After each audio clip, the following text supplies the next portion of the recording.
India Ministry of External Affairs, in a statement issued on Tuesday, says the government of India has moved India students in Tehran out of the Iranian capital city due to safety concerns following the continuous exchange of air bombardments between Israel and Iran, while at the same time, the government of India advised other citizens in Tehran that can afford their own transport fare to leave the Iranian capital city immediately, adding that some citizens of India have been evacuated out of Iran completely through the border with Armenia. The India Embassy in Israel had on Sunday advised persons of India origin not to move unnecessarily in Tel Aviv, and they should obey safety instructions from the Israeli authorities and Home Front Command.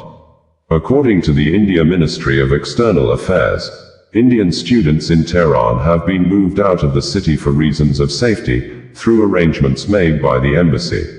Other residents who are self-sufficient in terms of transport have also been advised to move out of the city in view of the developing situation.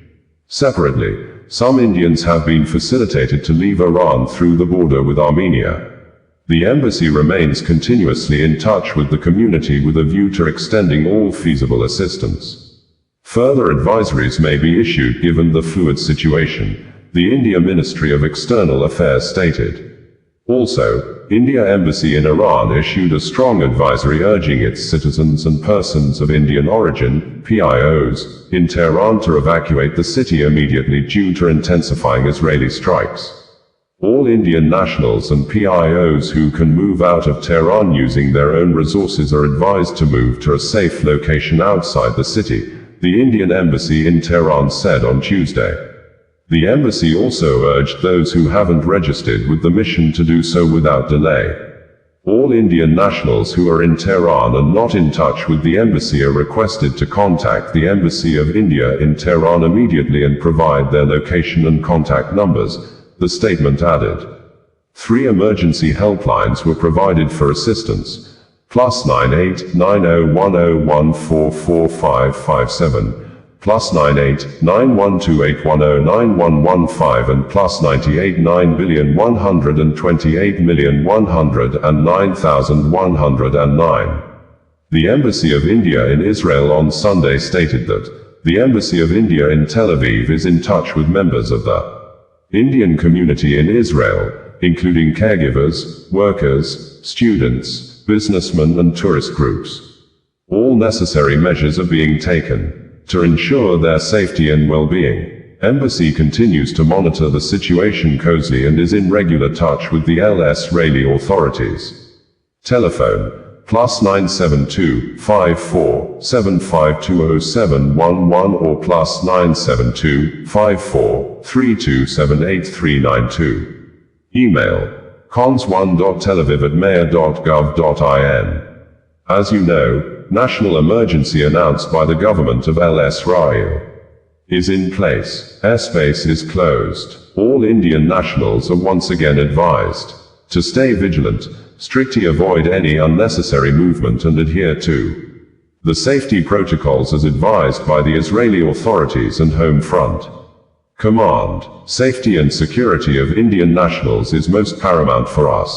Our helplines are functional 24/7 for any assistance regarding the present situation, India Embassy in Israel stated.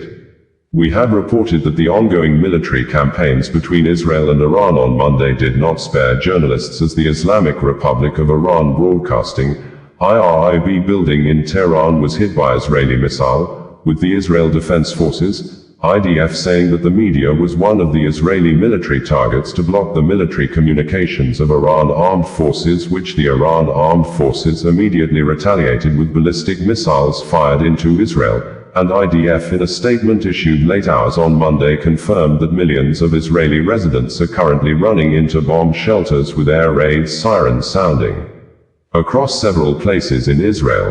A video currently trending on social media showed the TV host Sahar Amami fleeing the studio when the station was hit by a missile during a live broadcast, although there are reports from Iran that the state media resumed normal operations minutes after the attack, but there are unconfirmed reports that some journalists were killed in the attack as part of the building was completely on fire.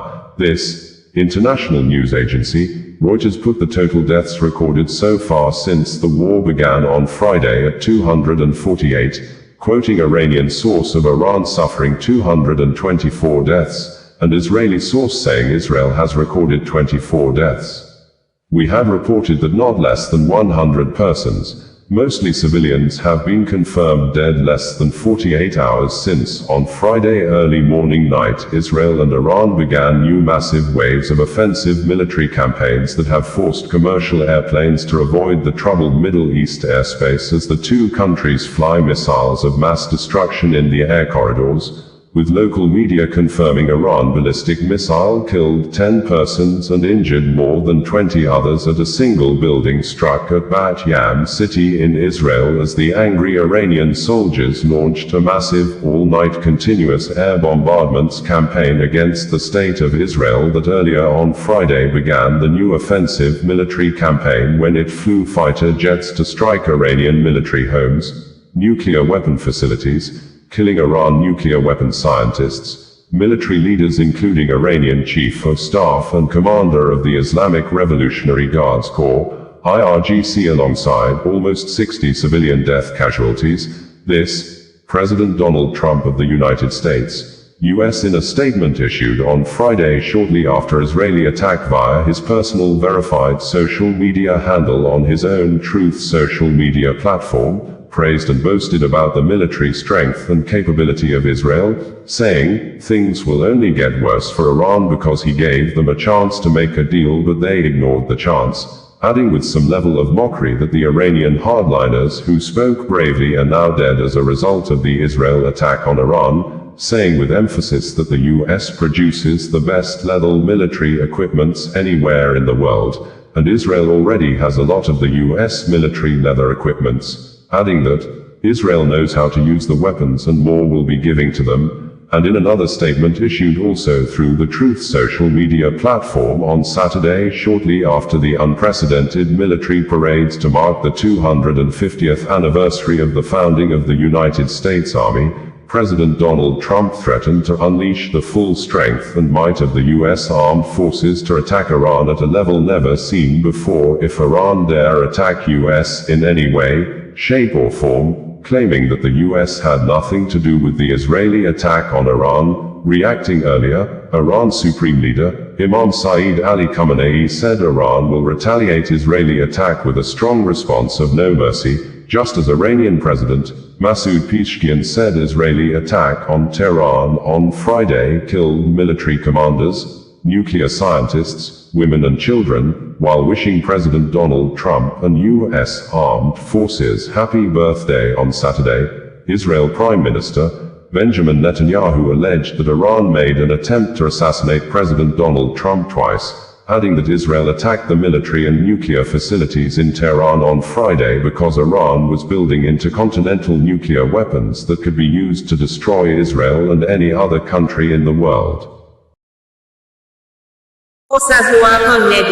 Bringing you the news in a more digital way.